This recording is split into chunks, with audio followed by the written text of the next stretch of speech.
Dear creators and artists, as the year comes to a close, I wanted to give an update on the highlights of the past quarter. There are so many new updates to share on our 3 key priorities: supporting creator and artist success, improving communication and engagement, and living up to our responsibility. With that, let me move to our first section, supporting creator and artist success. One of the biggest issues we've heard from you is around copyright claims. We worked on this earlier this year and made changes that removed the financial incentive to claim very short and unintentional music use. We added the requirement of timestamps for all manual claims, so you know exactly which part of the video is being claimed, and made updates to our editing tools so it's easy to remove manually claimed content from videos. We're also looking to support your success by helping you monetize in new ways that go beyond traditional ad revenue and tap into the viewer-creator connection. From Super Chat to merchandise, we're seeing real results. For example, more than 100,000 channels have received Super Chat, and we're building on that success by expanding the launch of Super Stickers to eligible creators in 60 countries around the world. For gaming creators, we heard loud and clear that our policies need to differentiate between real-world violence and gaming violence. We have a policy update coming soon that will do just that. The new policy will have fewer restrictions for violence in gaming, but maintain our high bar to protect audiences from real-world violence. Moving on now to our second section, improving communication and engagement. Meeting creators is always a highlight for me.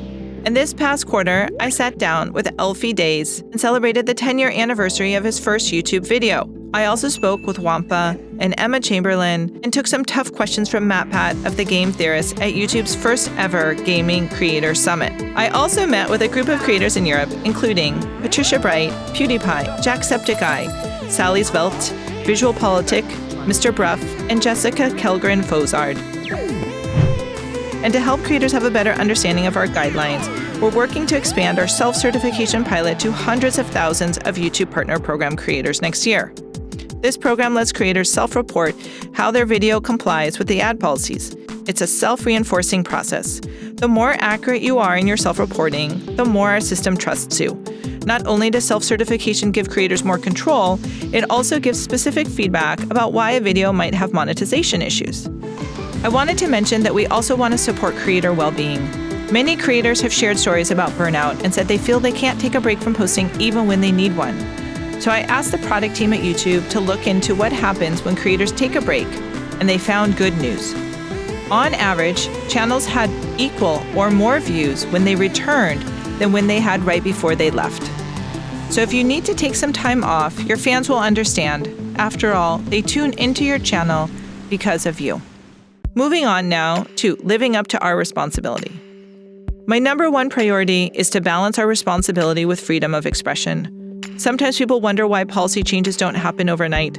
These changes take time because behind the scenes, we're bringing together hundreds of people at YouTube in consultation with many outside experts. Right now, we're in the process of updating our harassment policy guidelines, and we'll keep you posted as they're finalized. I also wanted to share some thoughts as I've met with policymakers around the world. In all of these conversations, it's clear that we need to continue to help opinion leaders understand the new creator economy and how it contributes to jobs, culture, and the economy. I've talked with many of you about the unintended consequences of the European Copyright Directive and how Article 17, previously known as Article 13, might impact YouTube and your channel. Thanks to all of the creator involvement, we were able to make improvements to the legislation. In particular, securing liability protections when we make best efforts to match copyrighted material with rights owners. This change made a big difference and moved the copyright directive in a better direction for the internet and YouTube. We're meeting with each European country's government now as they turn the legislation into national law, and that will happen over the next few years. We've been inviting local creators to help explain how this could affect their livelihoods. In closing, we've seen how powerful it is when creators do good work around the world. So many of you were inspired by Mr. Beast and Mark Rober's Team Trees Challenge to help plant 20 million trees by January 2020. Last month, I was honored to join in the challenge and plant a tree with Mark. The response from creators to Team Trees has been so impressive. If you keep up this pace, we will hit the goal of 20 million trees. We're excited to help creators support their favorite causes with tools like the YouTube donate button. In the next few months, the donate button will come out of beta and become available to thousands of creators in the US, and later expand to more countries, giving creators the opportunity to embed a fundraising campaign next to videos and live streams.